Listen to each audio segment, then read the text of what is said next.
Bom dia, boa tarde, boa noite, você que está aqui conosco para mais... Que é isso? Tá chegando?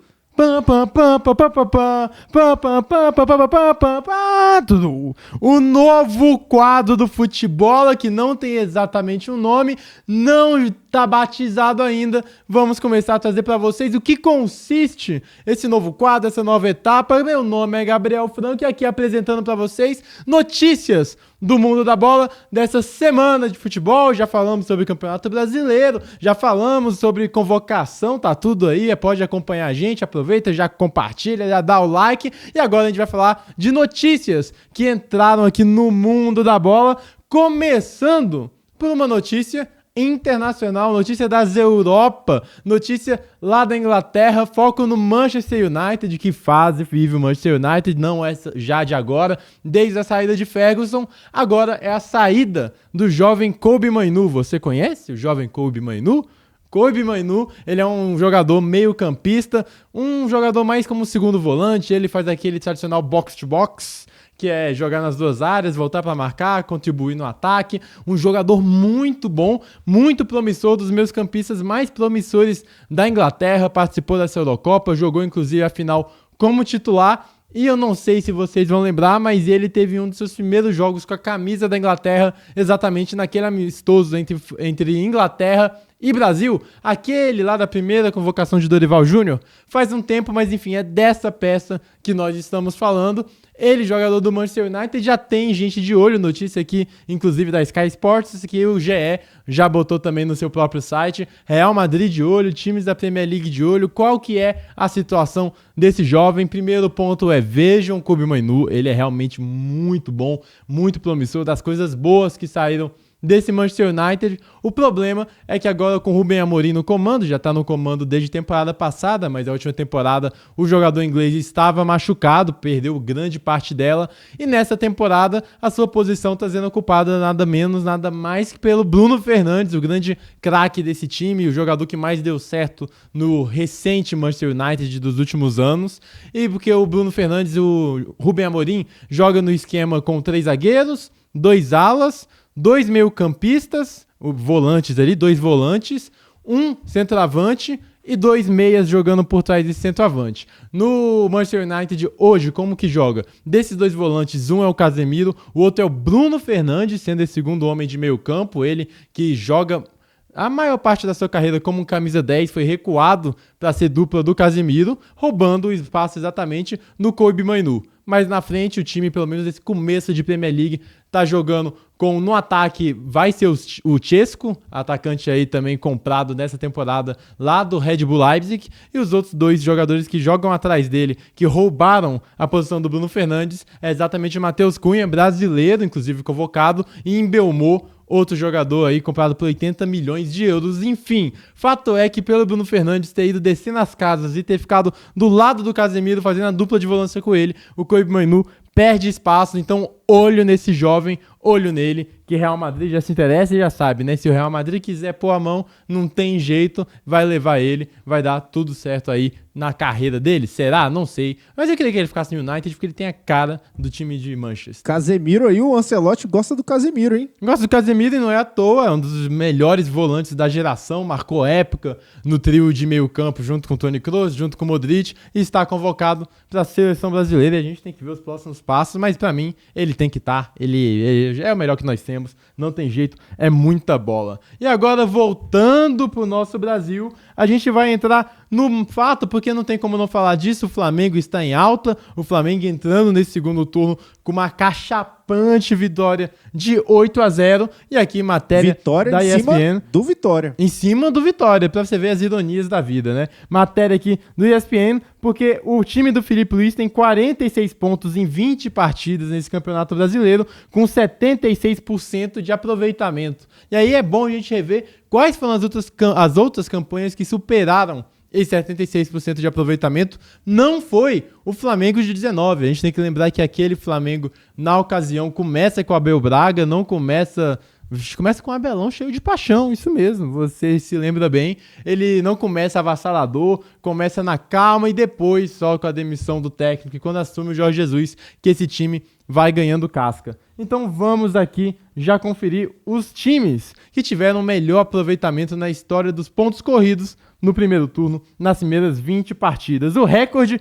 Olha só como são as ironias da vida. O recorde é em 2017, o Corinthians treinado por Fábio Carille. Ele que acaba de levar 8-0 do Flamengo, já teve seus tempos áureos. Era um futebol lindo de se ver, vistoso? Não era. Mas muito efetivo. Na ocasião, o Corinthians teve 50 pontos em 20 partidas. Um aproveitamento, cara... Loucura de aproveitamento, 83%. É aquele time, se vocês se lembrarem bem, que faz um primeiro turno avassalador, praticamente define o campeonato no primeiro turno, depois tem a queda. Inclusive tem até aquele vídeo do Neto que ele fala: pão! Vocês têm que comer aquele pão, Seven Boys. E ele começa a escorraçar o time do Corinthians, porque o Palmeiras estava se aproximando. É nesse campeonato de 2017, campeão Corinthians. Outro que teve um aproveitamento melhor foi o Botafogo, não do ano passado, não o Botafogo super vencedor, o Botafogo de Luiz Castro, aquele que o torcedor botafoguense não tem das melhores memórias como acabou aquele ano, porque até a saída do técnico era um time de futebol que era avassalador? Não era. Inclusive, várias partidas jogava até pior. O Botafogo teve até mais pontos do que realmente jogou. Mas era um time que, no seu futebol reativo, futebol de muita transição ofensiva, de muita velocidade, tinha um Tiquinho Soares endiabrado, tava com tudo, arrancou naquele campeonato brasileiro que parecia imperdível até perder. O Tiquinho Soares tá onde hoje em dia? No Santos, fantástico, jogando aí ao lado de Neymar, quer dizer, jogando, né? A torcida do Santos tá muito brava com ele, mas já adiantando, já a gente vai falar mais sobre o Santos. O aproveitamento do Botafogo foram 48 pontos em 20 jogos. Qual foi um esse aproveitamento ano? de 80%, 2023. 2023. É o ano, né? O ano que ficou marcado, fatídico. fatídico para alguns, não para outros. O Hendrick, por exemplo, que se aproveita muito desse ano, que marcou a sua trajetória pelo Palmeiras. E por fim, teve mais um time com um aproveitamento melhor do que esse do Felipe Luiz. Serve também pra gente relembrar o quão esse futebol do Felipe Luiz está sendo bem praticado. Claro que falar isso no 8-0 parece até um certo oportunismo, mas não é. É melhor ataque, melhor defesa, apenas 9 gols levados em 20 partidas, gente. Isso não é normal. Que trabalho faz o Felipe Luiz, que técnico, meu Deus. Já diria a música do Pica-Pau, né? O torcedor tá feliz com o time do Felipe Luiz. Mas quem teve aproveitamento melhor que esse time do Felipe Luiz foi o Cruzeiro, lá do Marcelo Oliveira, de 2014. Aquele Cruzeiro, inclusive, que consegue o bicampeonato brasileiro consecutivo. Campeão cabuloso, que iguala os mesmos 46 pontos do Flamengo em 2025.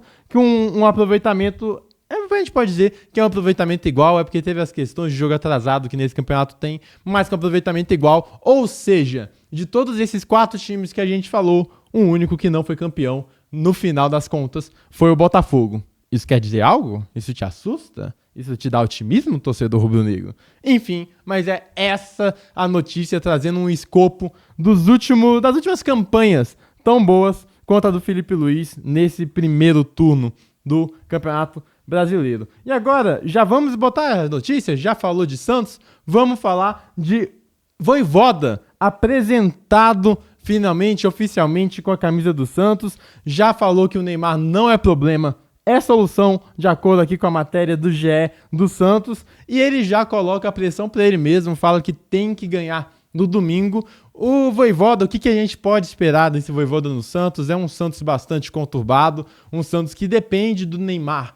Mas o Neymar, por mais que ele ofereça claro, o time do Santos joga melhor que o Neymar, ponto. O Neymar é peça fundamental nesse Santos. Mas ele não é um cara que acaba com todos os jogos sozinhos. Ele tem primeiro a questão física, tem a questão da companhia. Vamos ver como é que o Vojvoda vai reorganizar esse time do Santos. Ele que teve a grande campanha, grandes trabalhos com o Fortaleza, levando para a Libertadores. Ano passado deixou o time na 4ª colocação, porém o trabalho desse ano no Fortaleza não estava legal. Inclusive eu coloco mais a culpa na montagem de elenco do Fortaleza do que propriamente no trabalho do Vojvoda, que ok, não era bom, não era. desde o começo do ano jogando mal, teve seus problemas no Campeonato Estadual, teve seus problemas na Copa do Nordeste, não vem entregando, mas a montagem do Fortaleza foi muito ruim. No momento que o Vojvoda vai pro mercado, aparece o Santos, que demite o Kleber Xavier e contrata o treinador argentino, que eu acho sim um muito bom treinador e acho que até vai encaixar com a situação de momento do Santos. O Santos, o DNA do Santos Futebol Clube, se você pegar a história, é de um time ofensivo, é de um time com grandes estrelas, Pelé, Neymar, muitas estrelas, é de um time que joga pra frente, que joga bonito, que tem um sabor pela bola, porém o momento atual não é desse futebol vistoso que a gente via de outros tempos aí na Baixada Santista. É um futebol que o Vojvoda pode entregar muito bem. O Vojvoda é caracterizado por um jogo reativo, ele não tem problema nenhum em não ficar com a bola, diferente do que a gente falava do Flamengo, que lidera os rankings de aproveitamento de posse de bola. O time do Vojvoda, mesmo do ano passado, o Fortaleza, não era dos times que mais ficavam com a bola, é um time que gosta de se arranjar sem ela, um time operário, de muita transição. A minha dúvida é realmente como vai ser o Neymar nessa equipe, até foi perguntado inclusive na coletiva de apresentação como que o Vojvoda viu o Neymar, e o técnico respondeu que pode ver como um 9, como um 10. Eu tenho um pouco de dúvida de como é que vai ser esse Neymar no Santos. Na minha opinião, sem bola ele deve ser mais poupado, não significa que ele não deva fazer nada, mas ficar uma linha mais à frente. Eu queria ver o Neymar diferente do que foi com o Kleber Xavier, diferente aí do que foi nas outras passagens de treinadores pelo Santos. Eu queria ver o Neymar mais próximo da área, onde ele pode ser mais decisivo. Nisso, o Vojvoda deixou uma pista que aparentemente ele tem uma ideia semelhante quando ele fala que o Neymar vai ser o ponto de decisão do Santos para escapar. Então essa é a notícia, Vojvoda no Santos, Vojvoda já apresentado, e domingo teremos o argentino aí, junto com o Neymar Júnior, que já voltou a Neymar, ó. Quem dera o Neymar voltasse a ser aquele Neymar, já voltou a treinar e já muito provavelmente já vai estar à disposição. Postou nas o Instagram aí partidas. o dia inteiro hoje, treino no Instagram. Tem que postar, né? Depois que o Ancelotti não chamou ele Mas tu não vê o povo que vai pra academia? Tem que postar. Se não postar, não funciona. Qual que é o sentido de você ir pra academia? Se você se tratar, se você não vai postar nas suas redes sociais com milhões de seguidores? Se for assim, melhor nem ter rede social. E o Neymar, como a gente sabe, é um grande blogueiro. Mas sou fã do Neymar Júnior, jogador mais ainda. E já que você tá falando disso aí, diretor, já que a gente tá trazendo o papo de Neymar, que sempre tá na boca do povo, e a gente vem aqui, Neymar fora da seleção há quase 2 anos, com essa não convocação pelo Carlo Ancelotti, que inclusive na coletiva, ele parece que foi exatamente pro Neymar, falou que para jogar na seleção nacional, no caso, o Brasil, tem que estar inteiro fisicamente, então dando uma meio cobrada no Neymar. Mandou a real, né? Mas o técnico do Real, o ex-técnico do Real mandou a real. Mas não que a culpa seja do Neymar, muitas das lesões ele realmente não é culpado, ele passou por... Inclusive, a culpa é de Jesus. Que isso? Não, de Jorge Jesus. Ah, exatamente. Ele que cantou essa pedra aí, falou, né? Ele também falou algo muito parecido, bem lembrado, o diretor, mas não é culpa exatamente só dele, teve uma má preparação do Santos e agora é o Neymar voltando à sua melhor forma física, voltando entre aspas, já teve uma sequência de 7 jogos que no dia, desde 2023, cara, é muita loucura o que passou o Neymar pelas lesões e agora afastado um pouco da seleção brasileira. Se eu sou Ancelotti, eu convoco, verdade é essa, porque a gente vai precisar de um Neymar, mesmo que não seja um Neymar 100%, acho que isso é importante porque não tem nenhum jogador brasileiro que chegue perto da qualidade técnica do Neymar para uma Copa do Mundo e a gente tem, se não me engano, são 4 convocações até a convocação para a Copa. E nesse tempo o time precisa ser testado, o time precisa estar no entrosamento. Quero ver, o Ancelotti precisa ver também, precisa trabalhar com o Neymar, entender o jogador, entender como funciona melhor. Então nesse quesito eu teria convocado, mas eu não julgo ele, visto que o Neymar teve um edema recente, não iria estar 100%. E o segundo jogo, que é o que ele melhor jogaria, voltando de lesão, seria lá na altitude de El Alto, a mais de 4.000 metros. Mas vamos focar aqui na notícia que traz outros craques brasileiros que ficaram longe da seleção brasileira. O Neymar tá fazendo aí quase 2 anos, a última vez que ele jogou foi em 17 de outubro de 2023 contra o Uruguai, com o Fernando Diniz. Olha como são as coisas, né? Fernando Diniz que fez 6-0. Olha aí, o que são as coisas, né? Tudo se conectando aqui nesse programa. Felipe Diniz que fez 6-0. Felipe Diniz. Fernando Diniz que fez 6-0 em cima aí do Santos. Felipe de Neymar. Diniz. Esse aí eu não conheço. Felipe Diniz. Deve ser o filho dele da Atlético, que o Diniz treinou recentemente. Enfim, Fernando Diniz fez 6-0 no Neymar. Foi com o Fernando Diniz que o Neymar jogou a última vez pela amarelinha. E agora já está quase 2 anos fora da seleção por lesões físicas. Mas aí a matéria traz aqui outros jogadores que passaram muito tempo fora da seleção, a começar por Romário, que vence a Copa de 94, sendo o grande cara daquela Copa, melhor jogador do Brasil, mas passa quase 3 anos sem ser chamado por tretas internas. A gente sabe como é que é o baixinho, tretou com o Zagallo, ele volta pro Flamengo ainda nesse meio tempo, a maior parte desse tempo aí que ele ficou fora da seleção estava no Flamengo, com briga com o Zagallo, com as questões com o Parreira também, e ele só vai voltar à seleção em 97, 3 anos depois, quando ele forma a dupla Rorô com o Ronaldo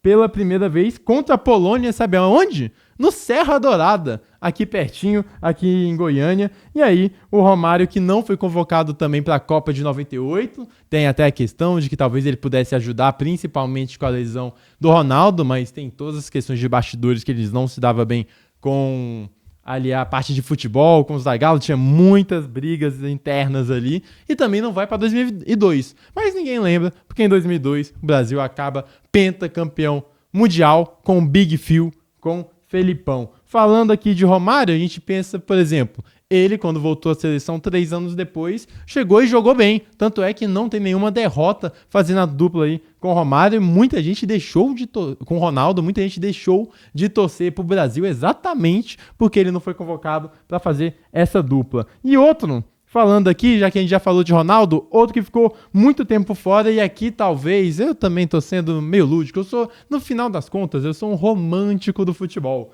É a que melhor pode ser comparado exatamente com o Neymar, que é o Ronaldo Fenômeno, que viveu um momento de quase 3 anos também fora da seleção, quando ele disputa um amistoso contra a Holanda em 9 de outubro de 1999, sofre aquela lesão grave na patela, lesão assim absurda que quase deixa o Ronaldo Fenômeno sem andar e sem poder praticar futebol novamente. Inclusive a dúvida, à época, é se ele ia poder voltar a jogar futebol, voltar a andar. Bípede, né? Bípede, como somos bípedes, já diria um técnico aí de um médico de um grande time brasileiro.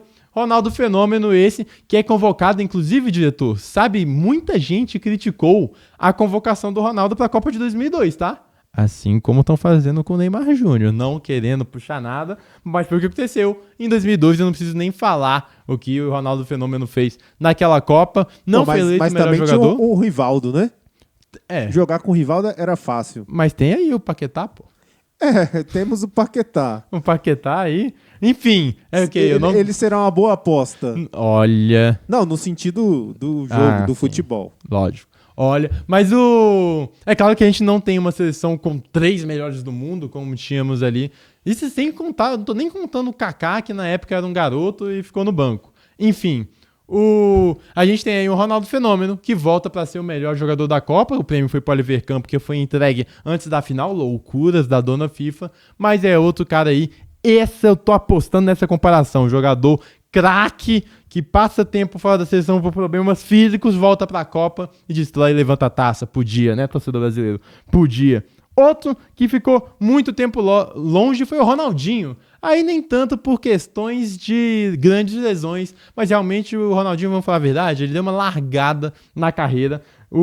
Quando troca o Barcelona pelo Milan, gera um momento de decadência do Ronaldinho. E quando ele foi chamado em 1º de abril de 2009 pelo Dunga, e depois ele só volta a ser convocado em 2010 pelo Mano Menezes e acaba não indo para a Copa. Copa essa que muita gente reclama da ausência de Ronaldinho, Neymar e Ganso.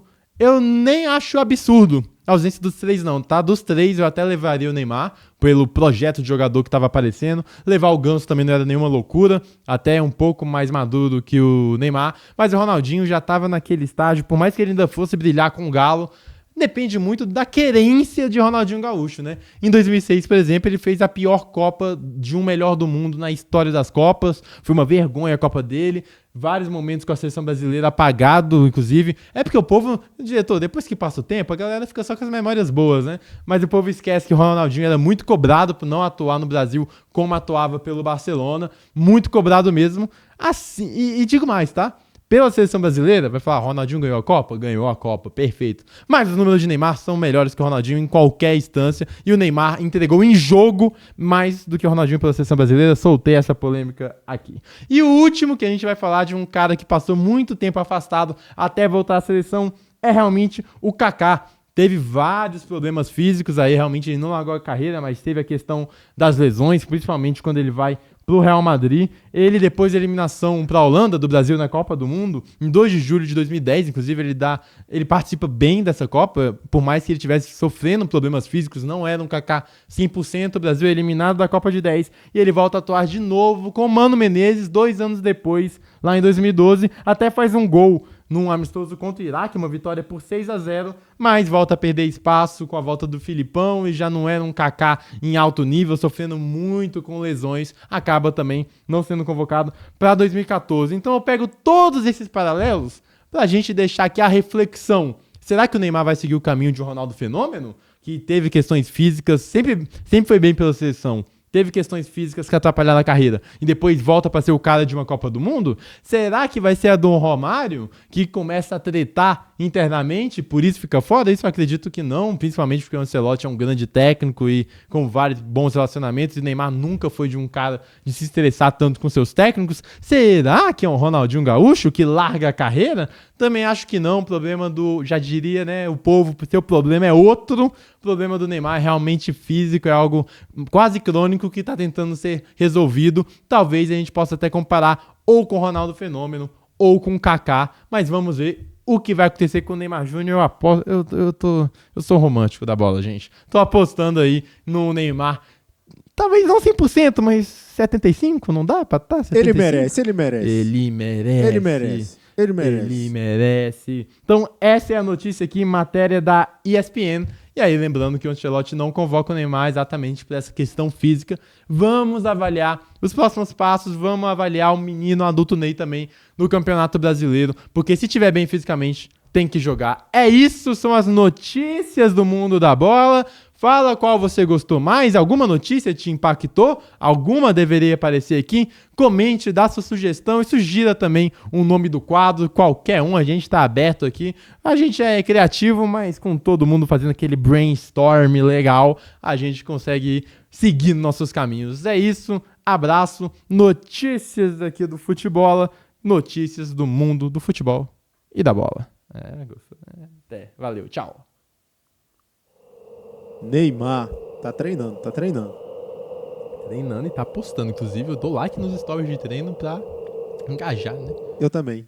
Tem que engajar o menino Ney treinando.